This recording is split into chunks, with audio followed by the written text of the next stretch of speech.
most of you by now know that I work at VIP Mortgage. A lot of you may not know why or how I got there.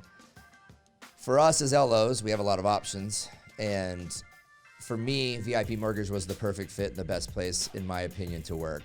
So if you have any questions about VIP Mortgage as an LO, or if you are a consumer and you're looking for a mortgage, you can reach out to me on social media, or you can reach out to anybody else that you may know at VIP Mortgage. And our website is vipmtginc.com.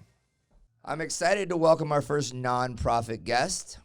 I'm lucky enough to spend at least one day a month with this guy, and I think everybody in our group would agree with me when I say that what we do maybe pales in comparison to what he does. He works for a company called ACCEL, and it's a private nonprofit organization, and they focus on children and adults with developmental disabilities like autism. He has his BS from the University of Virginia Wise, and he has his MBA from NYU, and he is happy as spending time with his family, tinkering with watches, which is what we'll discuss that a little bit in the interview, and playing golf and hanging out with nature. Welcome, Ray Damm. Hey, Ray, how's it going, buddy? Good, man. Thank you for having me. Yeah, for sure. So we have Ray Damm here from ACCEL, ACCEL, nonprofit, the nonprofit world. Let's get rolling a little bit about yourself and where you're from and stuff, because I think it's an interesting story, and it's not the average. I grew up in Phoenix. No, it's not. Though I did live here for a bit. I come from a military family. So my father was a Marine fighter pilot, so I got bounced around all over the place. I literally have lost count on how many schools I've went to and how many states I've lived in. But so you had the life of meeting new friends every single time. As soon as you made a good friend, you had to leave and start over. 100%. Okay. This is before social media and email, so right. So you didn't catch up until later. Well, that's good. If you didn't do anything, or if you did something wrong, that you're just start gone. over again. Start over every 18 months. Yeah, no, it was fantastic, and spent most of my childhood in Beaufort, South Carolina, living on the water, and then most of my adulthood in New York. So when were you here? I was here in 91 and 92. Okay. Yeah, so I was in kindergarten. I lived on 87th Avenue in Virginia, which I actually drove by not too long ago, and it has changed quite a bit. That's like Thomas and McDowell, right? Yeah, just about. Yeah. So Luke Air Force Base. Yep, 100%. So your dad, you said earlier, I heard you said your dad went to Annapolis or went to the Naval Academy. He did. I broke the family lineage. So my grandfather was class in 1945, and my father was class in 1980. Yeah. Wow. And they wanted you to go there, obviously. No, the exact didn't. opposite. I was being looked at to go there. I played football in high school and ultimately in college, and soccer too, right? I did. Yeah, not. Don't quite leave that out. Not That's quite important to me. Not quite as good at soccer. The opportunity was potentially there, but they were great and said, do what you want to do, go where you want to go. So you went to high school in South Carolina? I split high school halfway between South Carolina for 9th and 10th, and then Virginia for 11th and 12th. Okay. Which led you to your illustrious kicking career? Yeah, my 2.5 years in high school and 3 years in college. Yes, there you illustrious. go. Illustrious. He almost went semi-pro for the Rattlers. Just kidding. Not really. Where did you? So what college did you end up at? Yeah, I went to a school called the University of Virginia's College at Wise. So UVA Wise. University of Virginia is obviously very well known. UVA Wise is sort of their lesser talked about sister school. Okay. Great place in the mountains of Appalachia. It was a wonderful experience. So Appalachia. Okay. So that's also a misunderstood place. 100%. Yeah. There's actually an HBO story about how misunderstood it is right now. Oh, you're kidding. No, it is. So from there, after you graduated, did you go straight to get your master's, or did you go to work first? No. I was pretty boring. For my last spring break in college, I scheduled a bunch of interviews in Miami. I wanted to move to Miami, Florida. And literally 3 days after graduating, I was pulling into South Beach, getting ready to start a job in magazines, believe it or not. Okay. Yep. So the advertising? No, we did production of some of the luxury small run magazines there. Okay. So then what led you to your next step then to NYU? So I was dating a girl at the time who was moving around quite a bit, and she had gotten moved to New York, and I wanted to follow. Okay. After about a year and a half, I started to make moves and got transferred up to New York, which I probably never would have moved to if it was left to my own accord. So Right. I'm grateful for that. Yeah. So while you were working, you just thought your next step was you just felt like, I just want to get a master's. Did you always know you were going to get a master's degree? What kind of student were you? Were you a good student? Oh, I was a terrible student. Okay. Yeah, my mom actually brought this up. I'm 34 years old, and 2 years ago, too. I think it was, yeah, you too. You look like it, I don't. Actually, I think it was 2 years ago, my mom just literally told me, you never applied yourself and it always disappointed us. Not like in like a mean way, but just like as a matter of fact. Yeah. No, I always worked really hard in school, but I never really applied myself. I finished college in 3 years, which I was grateful for, not graduating during a recession, which was really nice. 2007 was much easier than 2008. And then whenever I got to New York, I was very fortunate and put in a couple different positions to continue growing professionally really quickly. And it was at the executive team of my large nonprofit, sat around a table, and I was obviously the youngest, I was the youngest guy, but I was the only person who did not have an advanced degree. Mm-hmm. So that was whenever it tripped that said, hey, if I want to keep doing this, I need to better myself. Okay. So did that lead you to your current job now, the current company, I mean? No, it didn't. Again, I'm not the fastest of learners.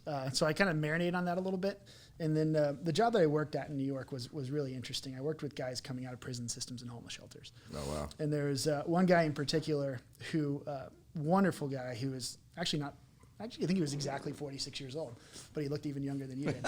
And I just hired him to be a dispatcher in our office. We had about 120 vehicles in our fleet, and he was going to school after work, after Mm-hmm. going to work from 5 a.m. to 2 p.m. or something like that. And he always said, Ray, you talked about going to school. Yeah. I'm doing it. Why can't you do it? I mean, I think one of the reasons why we wanted you as a guest on here is because the focus wasn't just real estate. Obviously, we're a mortgage company, a VIP Mortgage, and there's a lot of podcasts, a lot of people talking within this industry. And it's always realtors, it's always title, it's always LOs, and even muscular moving men, stuff like that, movers. Not regular moving men. Real estate, yeah, not regular moving men, but that's a company, by the way. I wasn't talking about just muscular. It's called muscular movement. And real estate attorneys and anything real estate related, but we kind of wanted to branch off a little bit different, just people doing big things in the community. Yeah.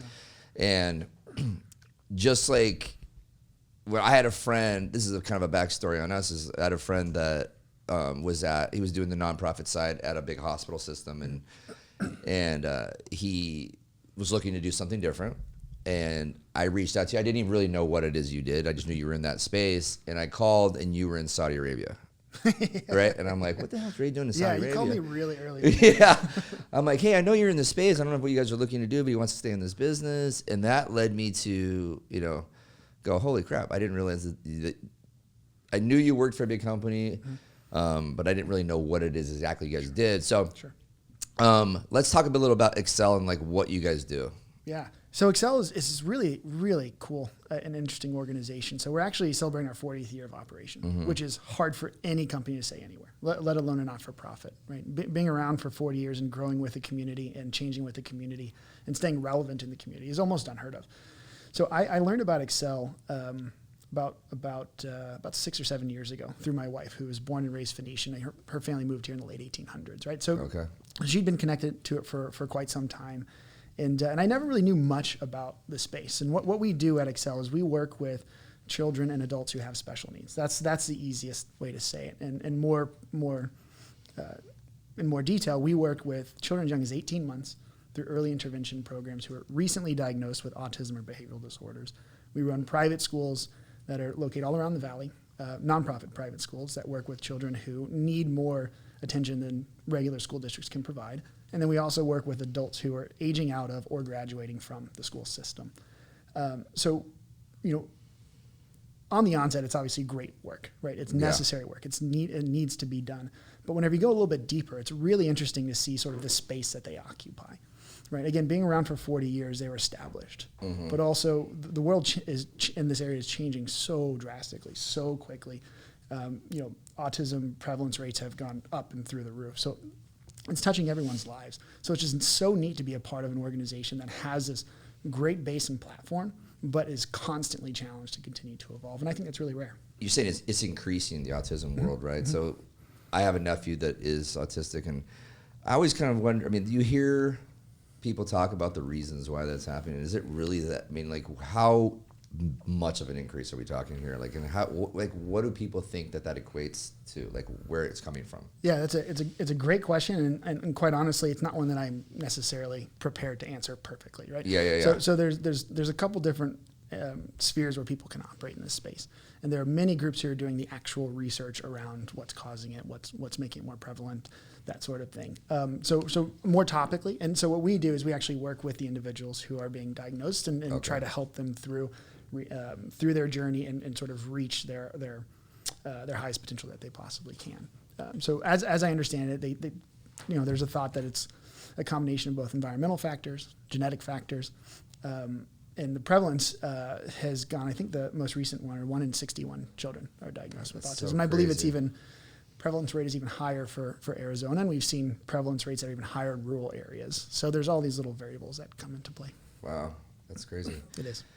So moving into the Saudi Arabia situation, so get a little touch on that a little bit, because that's super interesting and what I know a little bit about this. So the answer is really cool. Yeah, no, I appreciate you asking. When I talk about sort of continuing to evolve in the community, it's been so neat to see our community also evolve, right? So we were approached back in 2018 by Saudi Aramco, which is the largest company in the world. I think they flip-flop market cap with Apple every once in a while. It's petroleum. It's oil and gas. Oil and gas. And I think their market cap's around $2 trillion, something like that. So we actually got a phone call from one of their representatives, and we thought it was a joke. They wanted to come check out our program, and we weren't sure if it was real. Sure enough, a couple weeks later, we had a delegation group arrive that had been, unbeknownst to us at the time, traveling the world for almost 2 years, visiting programs and creating a list of potential operators that could ultimately open up the first center in the Kingdom of Saudi Arabia's history. That initial list was, I think, about 42 groups from around the world: North America, Europe, Asia, and then the Middle East. And then went through the whole process, and then were invited late November 2018, to propose out of one of 5 in the world. And then in February of 2019, we were informed that we were successful. So awesome. It was such an incredible process to go from thinking it's a joke, right, to then saying, holy crap, now we have to put together a school that's 8,012 miles away. We had never expanded outside the state of Arizona intentionally because we wanted to continue working on our programming. But this is one of those opportunities to help quite literally thousands of students who had never received these services in their entire life. We'll talk about evolution, right? Or just evolving. I think there's a huge misconception, maybe that it's true, that this sort of stuff wasn't happening obviously in the Middle East in general, right? But I think they're evolving dramatically on schools of thoughts of doing things a little bit different than maybe they had in the past, and this is one obviously that they're doing that's a big deal. Yeah. So from a logistics standpoint, how do you guys even handle this? You have to move there? Yeah. With people? Or this is dramatic. Yeah, no, it's extraordinarily dramatic. And really, again, it's people have at times negative connotations around what it means to be in a nonprofit, work in a nonprofit. They think bloat, they think inefficient, they think all these different things. And that couldn't be further from the truth. And this is one of those circumstances where our staff just absolutely blew everyone's expectation out of the water. We were February 6th. I'll never forget waking up to the email. It was sent at 3:00 in the morning. I was up 30 minutes after that, right. Saying that we had been successful. And I think I flew out 3 or 4 days later, which was obviously unexpected, but interesting and exciting. And we still, to this day, I'm so proud to say this, we hold the record in Saudi Arabia of any company in its history going from licensure to operation. Wow. Right, 4 months. 4 months. So within 4 months' time, we had been sending staff over. I'd been going myself quite a few times. And we set up a staff of, I think it was starting staff of about 75 people in a matter of 4 months. But these are all people that have never been there, never done anything like this before, No, it's a good question. No, it's a good question. We had about half a dozen of our U.S. staff transition. Okay. And the cool thing, this is a neat thing, is we're quite literally, and I say this humbly, I hope this doesn't sound arrogant, we're helping to establish a market that does not exist. Right. So what's neat is the Kingdom of Saudi Arabia knew that education was going to be really important. And for years and years, they've been spending quite a bit of money to have students get educated in some of the best schools around the world. So you had all these professionals who had received incredible education, sometimes really good practical experience, but then when they come back, they weren't doing anything. So there was a really good group of staff members and employee base that we were able to tap into. So about 80% of our staff are local Saudi Arabians. So a lot of the even high-profile business people in Saudi Arabia are their education's from the United States or somewhere around the world besides Saudi Arabia. Yeah, the U.S. and the U.K. are U.S. and U.K. some right? more popular. So they're familiar with what needs to happen. It's just a matter of like them coming back and then not implementing everything that, you know. Yeah, yeah, it's a question of that, and obviously, just like anywhere in the world, politically, people have to be ready for something. Yeah. And what I can say with 100% confidence is the social change that has happened, even in just the 2 years that we've been a part of it. Sometimes that's really neat to say that we've seen, or maybe potentially has played a small part in changing, has been phenomenal. And I realize there are fallacies with everything. Right. But for sure. Yeah. So getting into the misconception part, you're saying like even just with the nonprofits. Mm-hmm. So you walk into the room, like, is there like an instant judgment on you? The slick guy coming in, you know what I'm saying? Have you dealt with any of this in the nonprofit world? From a personal standpoint? It's a good question. It's a real question. It's a real question. Yeah. No, and I'll answer it honestly. I think a lot of times it's a foreign thing for people, right? The nonprofit sector seems foreign. I think it's actually the second largest employer after the federal government, which is it's a pretty neat statistic. But typically how I see that manifest itself is if someone asks me what I do, and I say I work in the nonprofit sector, I don't always say I'm the CEO of a company with 450 staff members, right? Right. I say I work in the nonprofit sector. A lot of times the conversation stops, and that's fine because it's foreign, and it's a lot of people don't know that second follow-up question, and I'm not equating nonprofit with this, but I have a really good friend who's an astrophysicist, who's a PhD who worked on the Large Hadron Collider in Switzerland, and once he says that, smart, super smart, and when he walks through the door, it's like I'm not going to ask you anything. Right. It's just not going to go anywhere. Right. So that I think that's how it manifests itself, and it's never intentional. It's never malicious. It's just different. Yeah. So going back to where your mom said that you weren't applying yourself, and even though you went through college in 3 years and then you ended up at NYU, you were still kind of I'm sure you accidentally kind of got into the nonprofit world at one point, and you ended up really liking it, or did you mean like, hey, when I grow up, this is what I want to do? Yeah, no, you just gave me goosebumps. So it was intentional. Okay. I was kind of an idiot in 2008. I was 22 years old, and I quit my job in New York as a 22-year-old, right in the height of the recession taking form. And I was responsible enough to have 5 or 6 months where I didn't have to rush to get a job, and I really started to think about what I wanted to do. And growing up on military bases my whole life, you're kind of sheltered from things, right? Extreme poverty, just not really a thing. And South Beach started seeing that, and then when I moved to New York, obviously it's right in your face. And it was one of those things that really started sort of tugging on my heartstrings. And I was fortunate to find a company called the Doe Fund that worked with gentlemen coming out of homeless shelters and prison systems, where I could make a difference working with those guys, but applying the business acumen skills that I at least thought I had at the time. Right. So not necessarily the counseling and the social work, but the more business side of things. So that's what initially got me into the space. And then after finishing NYU, I had these big grand thoughts of going in and being this big shot and making tons of money and all that sort of stuff to pay my real expensive school bills that I'm still working through. But I took a job with a private equity-owned marketing company right after business school, in a turnaround effort, and loved it. Great work, good people. But I'll never forget sitting in a meeting where I had that. It was 2 months or 3 months into it, where I just had that gut reaction. Said I need to get back in the mission-driven environment. So I made the conscious decision, and that's actually what brought me to ACCEL. I became more familiar with the organization itself, and don't laugh, it's not too dissimilar from guys coming out of prison systems in the sense that it's an underserved population. A lot of the kids and the adults that we serve don't have a voice, or their voice isn't listened to. Yeah. And they have to fight for everything that they get, nonstop, all the time. And that's an exhausting existence. And it really mirrors that of gentlemen who found themselves in the prison system, sometimes more than once. Right. And just we're trying to make a life. I mean, that's a young person's. I mean, you were young to make that like life decision, knowing what you wanted to be when you grow up. Basically, I mean, to be honest with you, maybe were you 24 at that point? 25 maybe. When did I graduate? I mean, you're only 28 or 29. Okay. Yeah, 28, 29. Yeah. That's still like, I think people are still trying to figure out what they want to be when they grow up. Even at my young age. So moving on. So you went to New York. You met your now wife. Yeah. Okay. Much better half. Yeah.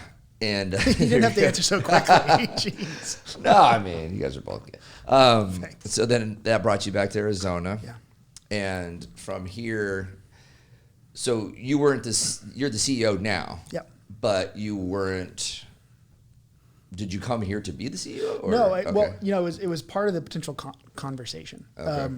The CEO had been there for 25 years, and she was a absolutely phenomenal. She is a phenomenal woman who has built the organization to what it was when I took over. But I started off as a chief financial officer and worked in development as well. And then about 2 years into that is when the board decided that it was time to make it. She decided it was going to make a transition, and the board was supportive of my taking over. When having conversations with my real estate partners, one of the things I always ask them is, how organized are you? Do you have a CRM system? Or do you have a drip campaign? Are you staying in contact with your referral partners, your clients, etc.? And a lot of agents do not, or they've gone through multiple CRM systems. I found a really good CRM system that I recommend. It's called Escrow, the letter S, grow. And immediately you're going to see an impact in your business just because of the automatic campaigns that are already pre-written for you. It's a great system, great system, easy to use, because I think that's one of the problems that people have. Things are already set up, templates are already created. All you got to do is put your contacts in and let it ride. So if you don't have a system, you're looking for a system, visit sgrowcrm.com for more information. So what do you attribute your success then, or your drive at this point? Because, I mean, that's a big deal to be a CEO of that big of a company at your age. You're still young. I mean, and like you said, I mean, obviously you became a driven person when you decided I'm going to go to NYU and this is what I'm going to do. But now you're successful. So what do you attribute, like, your everyday, like, decisions to get out of bed and, like, do what you should do? Yeah, no, I appreciate the question. It's not an easy one. I think whenever you get into positions where a lot is asked of you, whether it's a lot of work or a lot of resiliency or anything and it doesn't have to be a CEO role for that to happen. Right. You have to grab onto something much larger than yourself, right? So even, I'll give you a great example, our teachers and our classroom staff right now. We're both in person and distance, right? So these individuals are doing double duty. Mm-hmm. They're not doing it because they get paid the most amount of money in the world. They're doing it because they love the students and they like to see the progression of what these students accomplish. In that same sense, I think what has been very fortunate for me is to understand, first and foremost, I work in a supportive role, right? But working in conjunction with a greater vision of accomplishing big social change is a thing that I think gives me the opportunity to reach down a little bit deeper and say, yeah, sure, I'll fly to Saudi Arabia tomorrow. Sweetheart, I don't know if it's going to be 2 weeks, 2 months, or 2 years. Right. And giving her the ability to say, I got it, don't worry, you got this, we'll do this together, So attaching yourself to something much bigger and greater, I think is really important. Well, most people don't get to do that. I mean, that's the honest truth. I mean, even physicians, so to speak, or surgeons, it's like or if somebody who became an attorney, is their intent always like to be because they want to serve, helping people? Sometimes it's financial, right? And I think also the thought process of in your world, right? It's like, oh, he's nonprofit. I mean, you have a job. Like, I do have a job that gets paid, right? Yes, You make money, but in the you also get to, or I should say, you also get to make money, right? But you get to serve and do something good and feel good every day, just like a surgeon that goes into, save somebody's life every day, or somebody that gets to get somebody off and that shouldn't go to prison or something like that when they become attorney. You know, I'm in the mortgage world, so it's a little different. But I think for us, it's like we do get the opportunity. People, it's like, I hate the perception sometimes that our career is, you know, we're just volume driven, right? But you do get the opportunity to help people that are in situations like when people get their first homes, 100%. And you know what I'm saying? And you know, somebody that's maybe been in a situation and has been trying so hard to finally get to the point where they get to, you know, after they've had a bankruptcy or a foreclosure, and you can make it possible. And we can make it possible. So there is, I mean, we had this like motto here for a long time. It was we were trying to change the perception of like the mortgage business, and I think it's getting better and better and better. But obviously, rates being so low right now, but because I mean we're helping a lot of people do good things, and so. Well, for you know, I understand what you're saying. It's on a totally different level, but you know, I see. I disagree with you. Okay. I don't think it's different, and that's one of the misperceptions as well. On the other side of things, is you don't have to work in a not-for-profit organization to have that fulfilled, impactful life. Right. Right. It's true. So the group that you and I are both part of is full of 70 other guys who don't necessarily work in a nonprofit setting, but are impacting their community every single day. For right? sure. So making that positive change happen. Whether it's all the things that you mentioned, there's no better or for worse. And quite frankly, I'm grateful for industries like this that do give back so much, right? Because realistically speaking, the work that gets accomplished through nonprofits cannot get accomplished through generous people and also generous companies.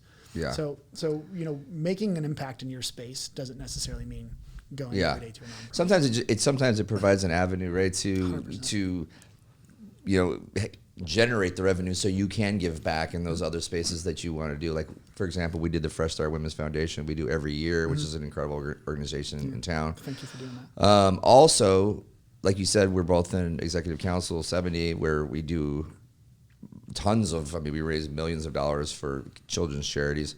Besides EC and ACCEL, like, is there any other community things you're doing or that you are involved in, you're on the board of or something? Yeah, no, I appreciate the question. It's been a little challenging the last couple of years. Just I was in the Middle East 12 times last year. And just even this year with the COVID closures, I've been there for about 3 months in 2020.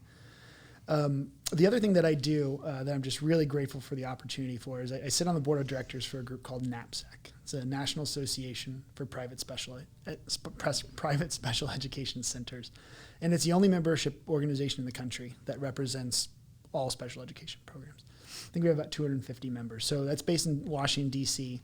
And it's just so wonderful being a part of an organization that represents 50 states, groups all across the country, and be able to be not necessarily part of the conversation about what's going on in Washington, D.C., but at least privy to the conversation.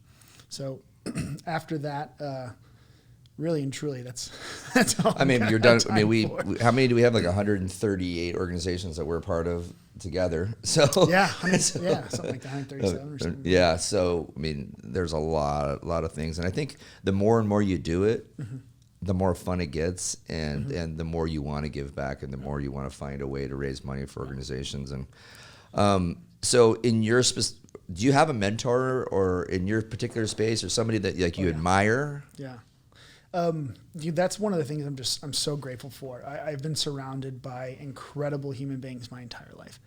Obviously, my parents are great. My mom, who we've mentioned before, all 4'9.5" of her standing me up and pointing at me and telling me I don't apply myself. And my father was a 30-year career Marine, right? Yeah. Fighter pilot, was one of the first groups deployed after September 11th.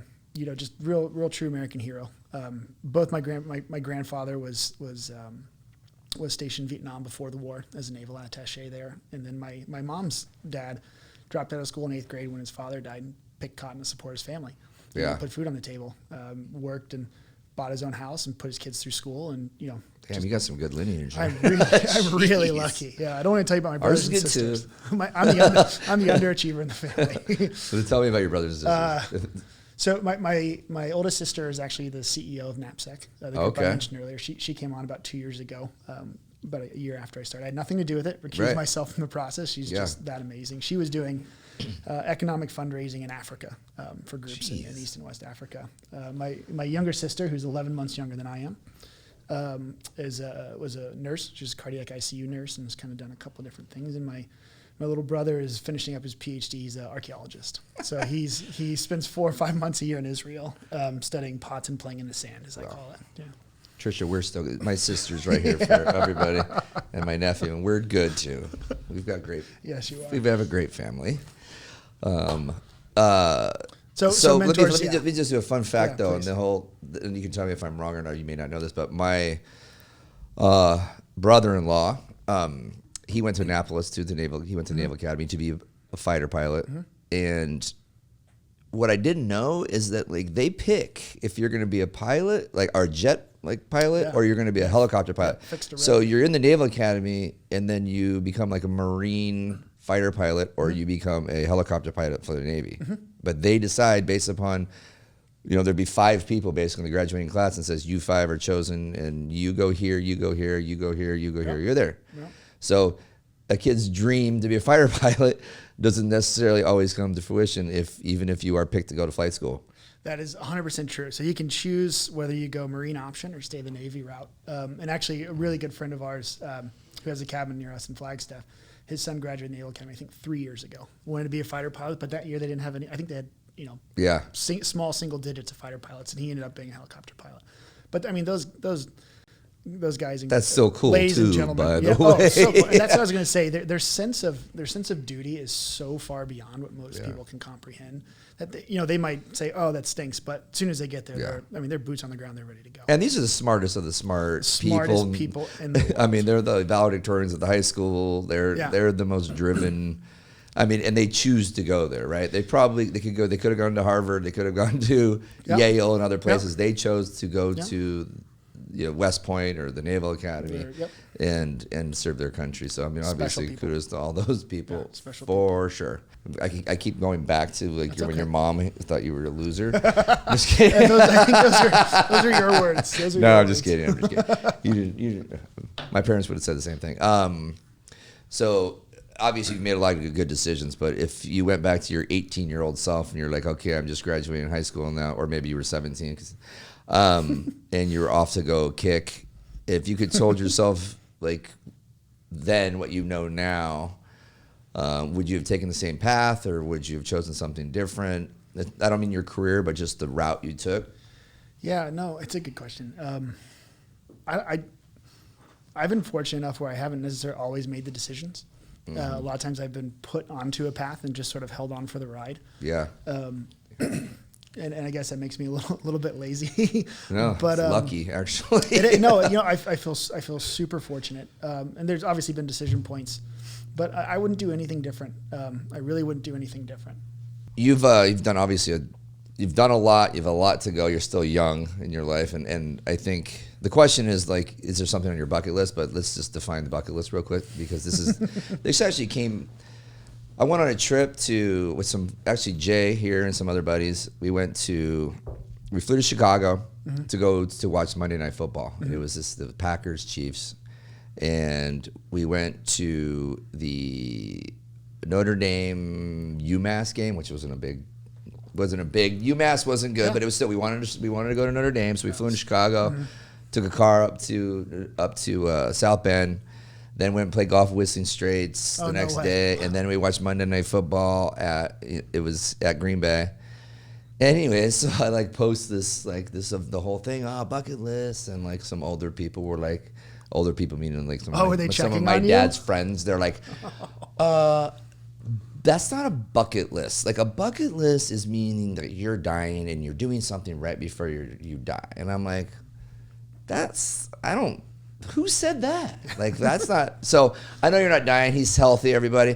But there's things you want to do in your life. You're very young, right? And you're doing a lot of big things. And obviously traveling to Saudi Arabia as much as you have plenty of miles now on what airline? Any airline, you're going to be in the pods in the U.S. with the Virgin Airlines. Okay, right. So you can do anything you want to do. But I mean, there's multiple things you probably want to do in your life. But what are a few things, or one thing, or what's something? Yeah, they're all travel related. Okay. One of the things I never got to do in college was study abroad. So my oldest sister studied in Seville. My youngest sister studied in Glasgow. Seville or Sevilla? Well, I'm saying Oh. Seville. Because this sister, she went to Granada. Oh, you did? Yeah. Oh, that's awesome. So she went to University of Sevilla, and then my little brother went to school in London. So cool. because I played football in college, I never got a chance to do that. Yeah. My wife studied for a year in Tuscany in Italy. Oh, wow. So it was always not something that was a part of my college journey. Dude, shout out to your parents, for God's sakes, man. They have just done we were a so good lucky. job with you Yeah, guys. no, we were lucky. They have, God, the opportunities your kids have, or your brothers and sisters have had, and you, it's amazing. We're lucky. So I think everything revolves around travel. And my wife is one of the most interesting people ever, and she's a level 3 advanced sommelier, so she's a wine Wow. expert, and she's a 200-hour yoga instructor, and she was supposed to do a 300-hour this year, but Bali shut down. So she's just started traveling again. I just started traveling again. To your point, we've got more miles than we know what to do with. So I think a couple things on our list is we want to locally we want to go up to oh gosh. Seville? No. Montana, Whitefish. We want to go to Okay. Whitefish. That's not, is that Montana? Yeah. Yeah, thank you. We want to go to Whitefish and do the whole thing, come back through Yosemite. We've never Stuart just done. did that, by the way. Oh, really? He took an RV, during spring break. That's what we want to do. Did it? And then internationally, we want to go spend time in Bali together. We haven't done that. Seychelles is another area that means that we. Where's that? It's off the coast of Kenya, I believe. Okay. Yeah, it's off the coast of East Africa. It's a very quick flight from the Middle East, which is easy for us. That's awesome. But I think one thing we really want to do is we want to do base camp at Everest. Not like the whole way, but just like base camp. Base camp. Yeah, just base camp. Just like So hot you just wanna chocolate. You want to camp. Yeah. A little higher than normal. Right, a little higher than normal. Yeah. Wow, that sounds like a lot of work to that whole process. do But one no, trip. that's super cool though. So I was gonna say, so you're about experiences, not material stuff. Yeah. But I do know that that's not completely true because you're a watch aficionado. Maybe not a collector. You have nice watches, but you do that's your thing. I like the butt. I like the butt in there. Yeah, I mean, you're not, spending all your money on not watching. But I like the experience of the watch. So Right. the inner workings, the mechanics, the Right. stories behind it. Yeah. That's what I like about the watch. Not necessarily that it's a fancy piece to show off. Yeah. So this one, for example, this is a 1970 Omega Speedmaster. So my grandfather bought this in 1970. I missed the moon watch by 2 years. And he gave it to my father when he graduated from the Naval Academy in 1980. Wow, that's cool. So I wear the it story's because of awesome that. there. Yeah, and it's actually cool. So he actually gave it to me because he kept banging it on the cockpit of his airplane, and it has an acrylic face, so it actually scratches. So I haven't fixed the scratches. Dude, yet, so you can kinda you see it. should never. That's cool. So if you could have any watch, what would it be? An A. Lange & Son Grand Lange.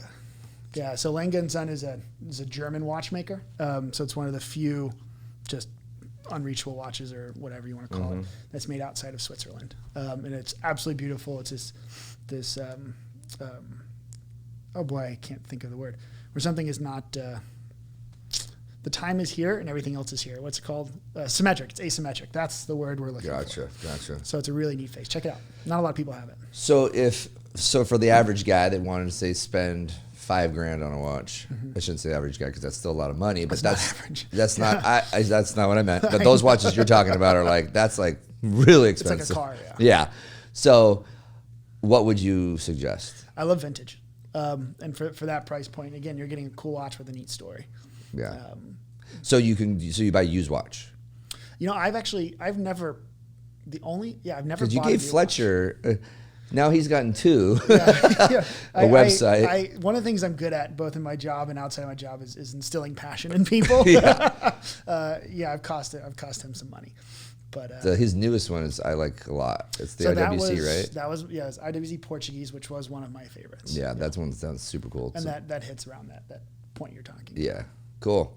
All right, so for every guest starting today, So I'm starting a tradition. we're gonna do a little rapid fire. I think the goal was we were gonna do this, but we hadn't. But we thought we should really implement things. We're getting better and better, and we're doing more things as we go. But so rapid fire questions. What is your favorite word? Respect. Respect. Damn, good. This question, and we're rewording this question. What kind of lights you up, lights your fire? What gets you going? Realizing change. The question was what turns you on, but that's okay. It's realizing change. Good choice. Jeez, Good man. choice. What's your favorite movie? Aladdin. Wow. Okay. The animated or the Definitely the animated, but I do have to say the live action one, phenomenal too. What was the last gift you gave somebody? Slow cooker. Slow We cooker. had some new neighbors at our cabin, so they got a slow cooker. I mean, I think that's a good gift for It was an accident. Swarming gift. It was an Don't- accident. I bought an extra one, and instead of driving it back His to neighbor's Target, not going to watch this. I think I told him. I'm pretty sure. I'm pretty honest. Yeah. What profession other than your own would you like to attempt? Watchmaking. Watchmaking. Wow, that's a good one. Damn, dude. I'd like to just lay things on the table and then go home and have dinner. There you go. All right, man. Well, that wraps it up. Thanks a lot for coming again. This is The Real Talk with Ryan Madrid. Thank you to Trisha, my sister, and my nephew Trey that is on the, what's that thing called? Roadcaster. And he's doing all the background and production. And thanks again to my sisters, who's done an amazing job with my social media. Obviously, Ray, most will you? definitely. Right? It's way better than it used to be. And keeping the momentum going. So anyways, thanks again for having us. Thanks to VIP Mortgage. We're actually in the VIP Mortgage building in Scottsdale. Beautiful. Absolutely beautiful. And it's an incredible building. And thanks to Tsunami, one of our sponsors, and Escrow is also one of our sponsors. And check out ACCEL. ACCEL.org. And where else can we find you besides 35th Avenue in Peoria, Buckeye, Eastern Province of Saudi Arabia. And what about Tempe, social Bayside. media or anything like that? Yeah, we've got all of our Instagram, Facebook, all that good stuff. And it's just Excel. That's Excel. At Excel. ACCEL. Okay, cool. Well, thanks again. We have Ray Damm. Thanks again, buddy. Appreciate it. Appreciate it. So if you're like me, you haven't been doing a great job with your social media, video, and marketing. I think we all know we should be doing this, but it's not as easy as it looks, and sometimes it's a little intimidating. So I found an app called Tsunami with an X. You can find it on any of the app stores. And what they do is you actually film the video on your phone, and then you send it on over to them.